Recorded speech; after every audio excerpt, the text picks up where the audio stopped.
1994, body count still in the house.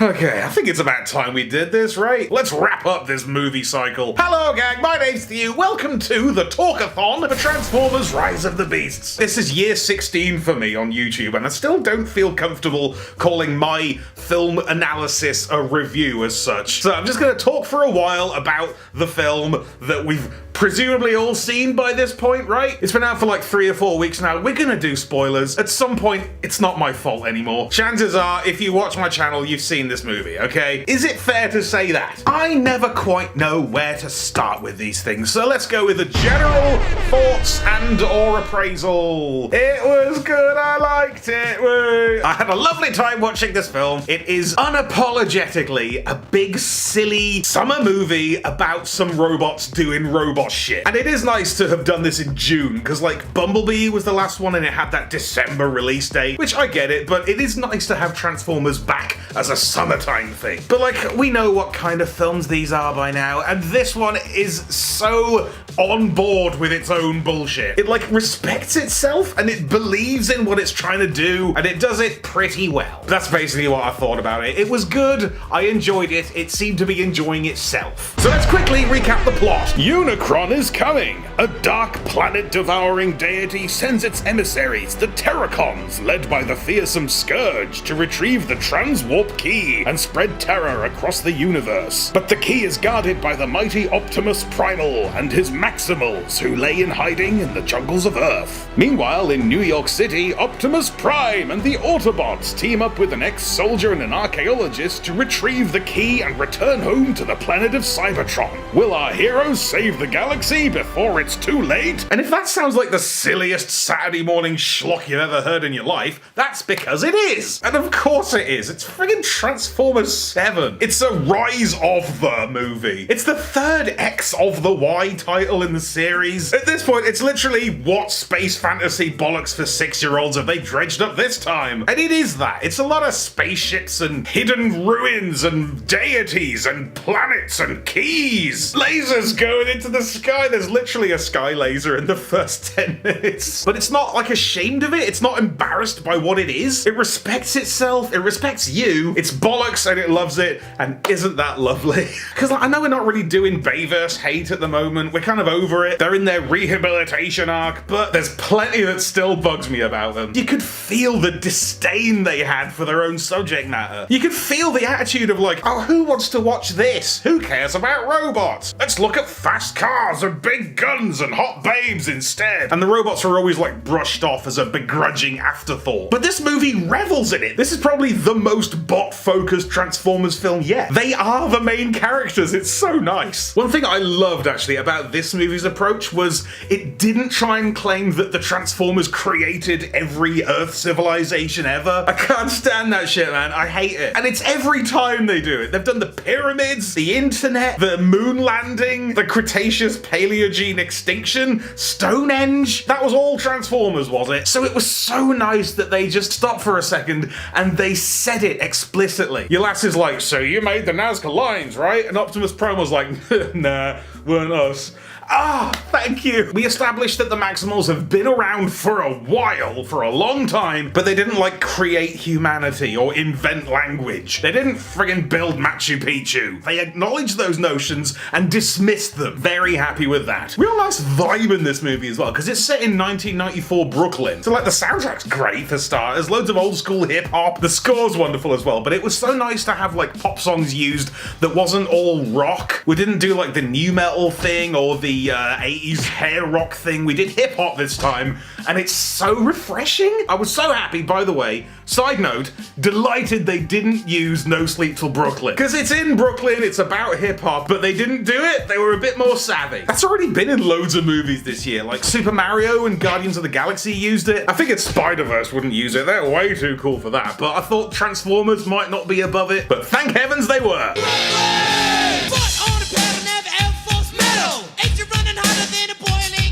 There's a couple of like anachronisms that folks have pointed out, like your kid's using the Game Boy and it's got the wrong sound effects. That's negligible. And like the guys are running that car scam and they're trying to use the earpieces and it's all like flawless, perfectly crisp with like infinite range. That's not what I remember from my Ninja Turtle walkie-talkies, okay? And like the museum laser scanning the MacGuffin statue with green scanning lasers, that's not a thing. Not in a public museum in 1994, come on. That's Mission Impossible tech. But it's fine, it doesn't ruin it or anything, it's a silly film. Show me where you're going with this, let's keep it moving. A lot of humor, very snappily written movie, I thought. Like, I don't remember that many gags that didn't land, and there's a couple of like absolute belters, like proper full belly laugh moments that I wasn't expecting. But the chemistry between the bots and the people was pretty seamless. None of it felt super jarring, and I didn't notice many sort of obvious overdub moments. Some of the dialogue was a little bit off, like a little naff, a bit now for a movie set 30 years ago. There was definitely a couple of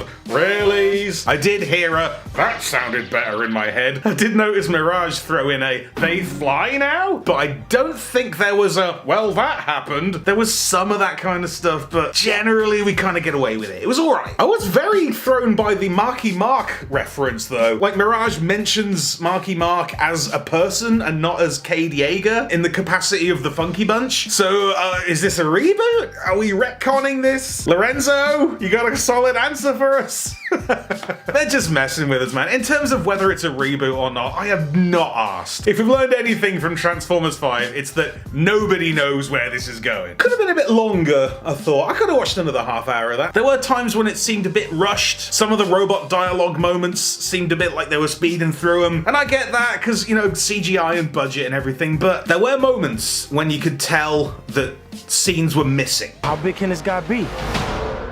He eats planets. So, like, way bigger than a planet. Like when we meet Elena, the museum lass, or rather when she gets sort of brought into the fold. She meets Noah trying to rob a thing, and then the baddies attack and there's a big fight, and then immediately in the next scene, she's like, I'm in. I feel like it just needed another 30 or 40 seconds of, are you serious? You know, really? Give me another really. Because this is wacky high fantasy space nonsense. And she was working in a museum 5 minutes ago, just having a normal day. So I could use a little bit more getting used to the idea footage, you know? This can't be real. This can't be real. Oh, okay, it's real. Look, I know people are mad that Transit got cut. I'm kinda mad. I would have liked to see that scene. But the movie worked fine without it. But the RC, this ain't happening moment, I would have liked that. I just needed a little more, man. I just needed a little more. A lot of violence, especially coming off Bumblebee, which was very sparing violence moments, but like, it was all kind of rough and tumble, bish bash bosh. And in this one, we get like a Sub-Zero spine rip in the first friggin' 5 minutes. Along with Angry Murder Prime, he's way more furious in this than he seemed like he would be. I've heard a few people say that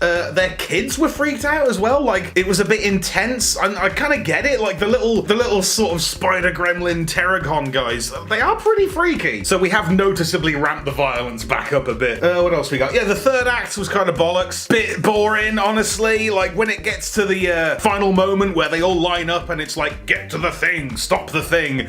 My brain just fell out of my head at that point. Because there's loads going on and there's battles and hundreds of drones and different robots all fighting each other, and the human guys are trying to do the secret mission in the purpose-built sabotage tunnels. But it does get visually quite trying to watch it. Most of the robots are grey. They're on a volcanic ash field, which is grey. There's the transwarp castle thing, which is grey, and the sky's grey. So I'm like trying to watch the exciting battle, but it's also visually washed out. It's like the Gears of War thing all over again. Like, remember when this movie was in Brooklyn? We might as well be on the moon. But it is at least kind of clear what's happening. We understand who's going where and doing what. And there's some quality character moments in there, but it just doesn't have much momentum. I don't know, I'll watch it a couple more times and figure out what my actual problem is with it. It's still better than Transformers 5. I didn't dissociate, so it's gotta be an upgrade. What are we doing? What part of the video is this? Should talk about the cast? Very small human cast in this. I think there's like 4 people in it. You got Noah, the old protagonist man, Noah Diaz, played by Anthony Ramos, who is so charming. Wonderful stage presence. He was in Hamilton. Saw him in another movie called Patty Cakes the other day. Great little hip-hop underdog story. Go and have a look at Patty Cakes. It's a good little film. He's like cool, but not infallible. He's street smart, but he loses his way, you know. He's got his struggle and we root for him, and his family's nice. He's got his nice mum and his cute little brother who's sick, and you want him to pull through and win. And he's not like implausibly overpowered or way too cool. He's just scrappy and sort of brave, and he believes in something, and that's lovely. They establish that he's like an ex-soldier who's good with tech, but neither of those things really play out. Mirage gives him this gun thing and he doesn't know how to use it. He figures it out by accident, so that's not a tech-savvy thing. I think, was that just a setup for the stupid G.I. Joe reveal? I don't know, it's nice. But yeah, his little brother's great as well. Just an adorable little kid. I think he's got sickle cell anemia and he's like, oh, let him be alright. But like they talk on the CB radio and they call each other Sonic and Tails, which is cute. But I was waiting for them to call like one of the robots, alright, Robotnik, but I think it was just a cute 90s detail. You got Elena, your archaeology expert lady who tracks down the MacGuffin using the symbols from the diddly-doo. You know, she does most of the brain work, and then the robots and Noah just back her up. A little bit underwritten, I thought. There's something about her dad. All our dads died. That's not a personality. I think her arc is like she really wants to make a discovery, but the pain in the ass boss at the museum keeps taking all the credit. So when indisputably she has discovered something that legitimately helped save the world, great, she did it. She also has this quirk where she sings R&B songs when she's nervous, but she only does it at the beginning. But it's alright, they're nice characters. I kind of like that they didn't make out as well. There was no like romance between them. They were just kind of pals. They're stuck in this situation and they're both from Brooklyn. They have like a shared background and a common goal, but like that's kind of as far as it goes. They just help each other out and root for each other, and at no point do they awkwardly snog. I kind of like that. There's enough going on in this film. Like with Noah and Mirage, that's the central sort of emotional core, so they didn't force that in there, and I appreciate that. I like that about Bumblebee as well. These films are, and should be, about people falling in love with robots. But yeah, they do sort of get on board with the adventure a little too quickly. Like, they're confronted with history-altering revelations and a threat that will consume the planet, and they're both just like, alright then, oh, Optimus Prime, alright, oh, there's one that's a gorilla sound. They got on with it because there's a movie to do. That's kind of it for the human characters. There's no stupid cameos from like Ken Jeong or a wrestler. You got Noah, his mom and brother, Elena, her boss, Noah's sketchy mate from the beginning with the sweeties, some tribes people later on in Peru, and that's it. That's it, because the focus is so heavily on the robots. So yeah, a lot of robots in this movie, shocker. A lot of robot characters, a lot of robot screen time, so inevitably a lot of them do kind of get lost in the mix. We got Autobots, we got Maximals, we got Terracons, there's like 3 or 4 of each, and you can't have 20 guys all getting full character development, alright? Lots going on, some of them are gonna be less developed. It sucks, but that's just the nature of the beast. This movie ain't 5 hours long, sorry. But it is nice to see the robots get to be the main characters. I really liked Mirage. I thought he was great. I thought he was really funny and cool and likable, and I enjoyed any time he was on screen. I'm very aware he was like focus tested to be as relatable as possible to sell merch, but it worked. Alright? I had a good time. He's cool. I like that he's kind of a douchebag. He's not like the squeaky clean, ooh, cuddle me Bumblebee boy. He's like kind of a dickhead. But yeah, he's fun right off the bat. Great chemistry with Noah and the other bots. But he's basically the sort of douchebag with a heart of gold. Like, he's a jerk, he's cocky, he's trying to get you involved with his schemes, but he does the right thing. Why do people not like Pete Davidson? Is it just because he's a bit annoying and he gets mad babes? Is that all it is? Because people really don't like that guy, and I just don't get it. Like, have you guys never met a kind of annoying stoner? They're not the worst people. He's fine, and he did a great job as Mirage. Like, he does get a lot of dialogue. He's like the main robot, but it always comes off pretty natural, and he like relates to humans believably without being too cutesy about it, like the Bumblebee sort of radio talk thing. We've done that. Mirage is here, and he is not your pet. He's a sketchy little scallywag encouraging encouraging you to break the law, and that's fun. That's a fun character. I didn't quite get what was up with his alt mode switching. Like, I know Bayverse is kind of retconned, kind of not, but I thought we were at least sticking with the alt mode scanning. There was loads of that in Bumblebee. He didn't just switch from the Jeep to the Beetle to the Camaro. He had to scan those, so Mirage can just do whatever. Like, I enjoyed when it was briefly an F1 race car. Like, that was a nice little Combiner Wars moment. And like the dump truck thing, which was way bigger, so I figured that was mostly an illusion. Is that what we're going for? Illusions? I don't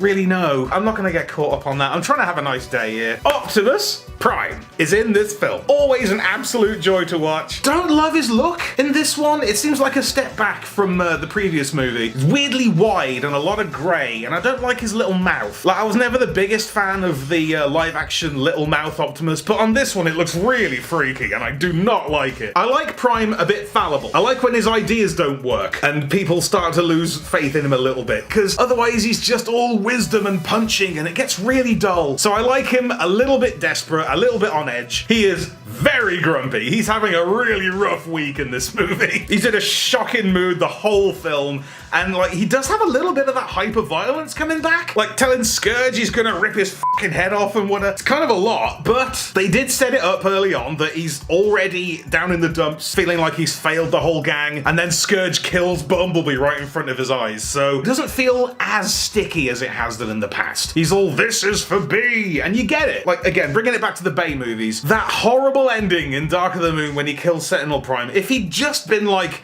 this is for Ironhide, for 1 second, it would have taken it back a little bit. It would have been like, oh, I get it a little bit. So I appreciated that they did that a tiny bit in this film. Because revenge, you know, it's a bit of a boring motivator, but it is valid, and I love that it took teaming up with Optimus Primal to even him out. And like the rest of the Autobots felt kind of like bit players. Like Bumblebee, as we say, he was pretty much fridged early on so that Optimus could be mad. But you know he's gonna come back. Firstly, because it's Bumblebee, franchise mascot, and secondly, because they bring him with. Like, they keep his corpse. They've never extended that courtesy to anybody else. Jazz didn't get that kind of treatment. Ironhide didn't scrape him into a bucket, did they? So you kind of know he's gonna come back later. It is kind of telegraphed, and it's in the trailer.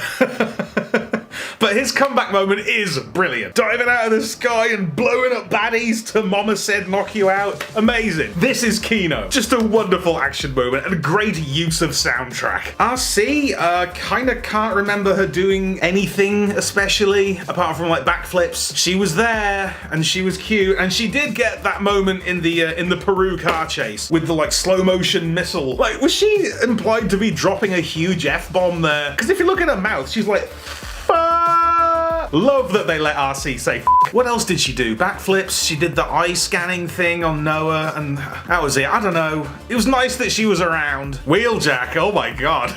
After all that fandom debate, oh, they changed his design. They always change the designs. They always slap names on random bots. But he looked like that in Bumblebee, so RC looks different too. But I kind of get it, like Wheeljack looks so different, and it is a totally new take on Wheeljack that I kind of like. So I'm taking him as a totally new guy. Name doesn't matter. He's not the Green Lancia guy. He's just a science boy, and they called him Wheeljack because he's one of those two. Again, better than Transformers 3. I love his like seatbelt braces, that's great, and I love that there's a main cast Transformer who's a VW camper van. Oh my god, thank you. Bro really didn't do anything, did he? He's there when they arrive in Peru, he goes, look at that church, and that's it. Then he's just at the back for the rest of the film. What a letdown. I don't know, is it a letdown? Kinda. Somebody told me he died. Somebody online was like, oh, spoilers, but Wheeljack gets ripped in half like Jazz, and I'm like, bro, the whole end of the movie I'm waiting for Wheeljack to get split to bits by Battletrap or somebody. He couldn't even be that interesting. He just kind of coasted it out, whatever. For what it's worth, I thought he looked cool. Stratosphere was also in the film. He was just transport. I didn't love this take on him. It's just, it's the most sort of Michael Bay would think this was funny. Give him a mustache and goggles. Ho ho, he's old. But at least his arsehole didn't fall off. At least it was better than the submarine in The Last Night that was a transformer. And then there were the Maximals. Very cool to see live action Maximals, actually. Like, I'm not a huge Beast Wars guy, but I get it. I get the appeal and I respect it. And it was truly wonderful to see Optimus Primal on screen. So good, man. I loved that guy. Stole the show, absolutely. Just like such gravitas and warmth in that guy. Absolute joy to watch. I loved his voice work too. Ron Perlman crushing it. I was worried, like in the context of the live action movies, how they would handle introducing a character called Optimus Primal after 7 films. Because it is really silly. And I was worried that they'd make a joke out of it, have all the team going, really? You're called what? Or like they would make it up and be like, hey, we'll call him Optimus Primal. Or like somebody would go, Optimus, and they'd both turn around. The way they executed it was actually pretty nice. Named after you, Optimus Prime, the great warrior of Cybertron. And no more is said about it. No cringe moment. It was just, they just did it and got on with it. Love that. I don't know, I just thought Optimus Primal was brilliant. He was like believable, weirdly down to earth, and like very compelling, I think is the word. Yeah, compelling. We'll go with that. Really nice when they did the maximize moment in the final battle as well. That was really cool. Cheetor and Rhinox were just kind of meet in the room. Just some more guys, you know, Primal's posse. That's all right. And Air Razor, really good. So funny to see like Academy Award winner Michelle Yeoh talking about Unicron and the key and the Scourge and all this bollocks. Is it any weirder than Everything Everywhere All at Once? But she sold it, man. Air Razor was great. Her beak freaked me out a little bit because it was like segmented like an insect mouth. Didn't transform, bit weird. But yes, wonderful sort of exposition / plot progression lady, bird person. She's good. We trust her. We love her. And like her death moment was actually quite sort of tragic, and it had some weight to it and some consequences, and you really feel that. So yeah, Air Razor was great. And also the baddies were great too. They were like a real quality baddie team and a proper consistent threat throughout the movie. Kind of like the Decepticons in animated. Like, you know they're going to be trouble. The Autobots are just horribly outmatched against them. Their only mission is to just be violent. That's all they're good for. That's all they ever do, and they love it. They were properly the villains. They didn't just like show up and do some snarling and get their heads punched off. They like spoke to each other in English and stuck around till the end of the film. Scourge was like genuinely threatening, just a walking mass of unstoppable spite. Not particularly interesting or deep or clever, but properly scary and a legit threat. Peter Dinklage on the mic, love it. Just a great Transformer baddie. It was a bit weird when they did the mask off moment. Like, it wasn't a reveal or anything. It wasn't like, oh, it was Starscream all along. He just looks gross now. That didn't have much weight for me. It wasn't a twist. It wasn't something I was waiting for or afraid of. They say if you take off his mask, he takes your soul. Nothing, no. I didn't even realize it was a mask. I thought that was just what he looked like. Battletrap, my boy, didn't get name dropped. Just another guy who is on the team who looks awesome. Just a big hench baddie bot, swinging his flail around, throwing cars at people, doing baddie stuff, talking smack and just being a menace. I just appreciate when there's already like a baddie in the movie, but then they just throw another guy in who looks awesome. I always think of the elephant rider guy in Lord of the Rings. They didn't need to make him such a badass up there like but they did, and it sticks with you. And that's what Battletrap did. Nightbird as well. I gotta get Nightbird. We love the Terracons. I need to get her. Love the colors, the like vibrant purples and the wings and the spiky head and the katanas. Definitely strong teenage edgy vibes there. Somebody's Sonic fan character. Night the Bird. The Hedgehog. There was the little Terracon guys who like crawl out of his back and that, the little spider knife dudes, you know the ones. Felt like a real nice sort of Bayverse callback there. They were just frenzy, weren't they? Just 1,000 frenzies.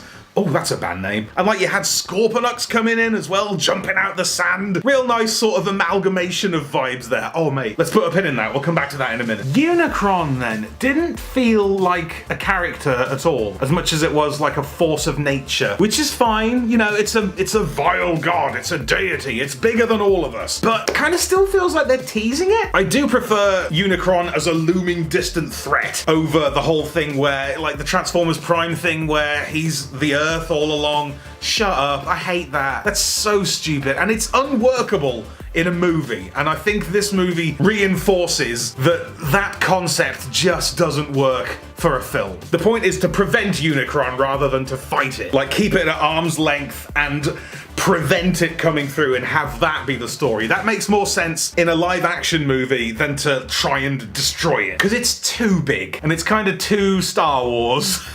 Let's infiltrate the big round thing that's blowing up planets and destroy it from within. You know, alright, Mon Mothma. And I did like that they gave a nod to the soundtrack as well. Like the little Unicron theme played a little bit when they were doing Unicron stuff. Was a bit visually confusing though, when like Scourge was astral projecting to speak to Unicron from Earth. This whole platform sort of assembles itself out of the environment, and then he's face to face with Unicron. But it does cut away briefly to his mates looking at him in a car park, so it's like it's inside his mind, and that's fine. But then a similar thing happens again later when they assemble the transwarp drive and Scourge is on this platform and it all assembles itself around him and it looks exactly the same, but this time it's real? It's not totally clear what's going on. It soon becomes clear that this is tangible. It's a little confusing that they did two different things in the same visual way. I don't know. It just felt a little sloppy. I get it. You want to have Scourge speak to Unicron and you want to present it in a way that is very Transformers-y. So you don't want to do like a Star Wars Force Ghost or something, you know? You don't want to have like a acid trip sort of vague background going on, because that's not terribly Transformers-y. That'll be like Doctor Strange or something. So it's always got to be robots all the time, right? Everything has to be metal. Same.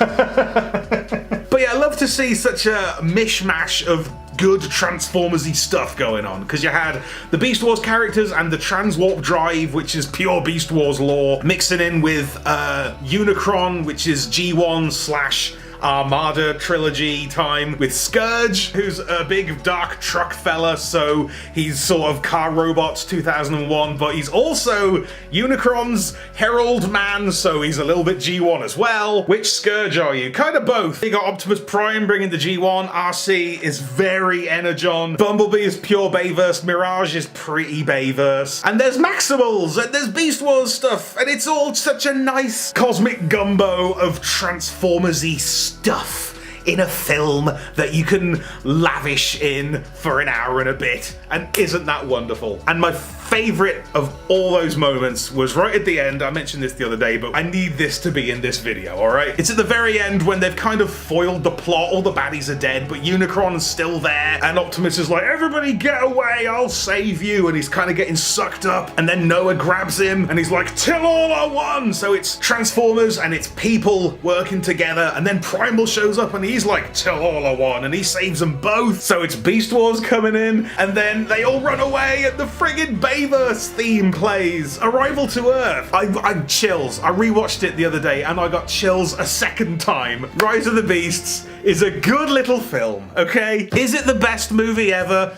No. Is it the best Transformers media? I don't know, probably not, but it's up there. It's in with the good stuff for me. It's the best movie I've ever seen about a robot gorilla. Where now for the Transformers films? I don't care. Does anyone know? Does anyone understand what the canon is at this point? Is it a reboot? Does anything else previously still count? Does it matter? No, not really.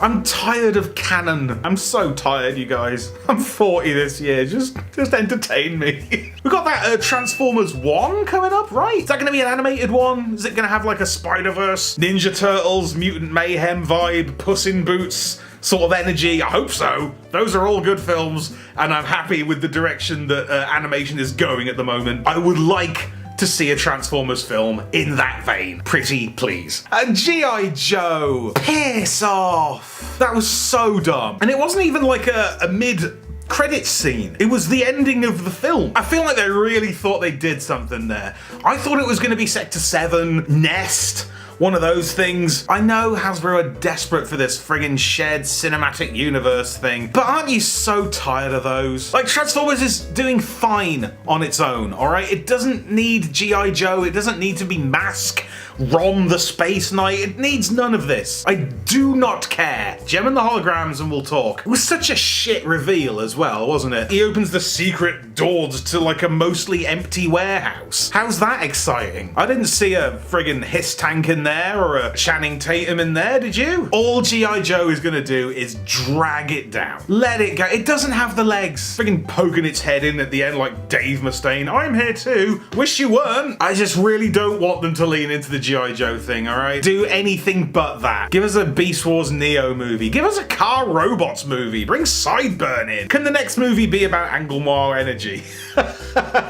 Yeah, I'm up for more Beast Wars. Yeah, bring Primal back, get Rat Trap in on it. Inferno, bring T-Rex Megatron in, please. That'd be so good. That'd be such a wild way to bring Megatron back. But as it stands, we have our Beast Wars film, and it's wonderful. It's everything it needs to be, and not a drop more.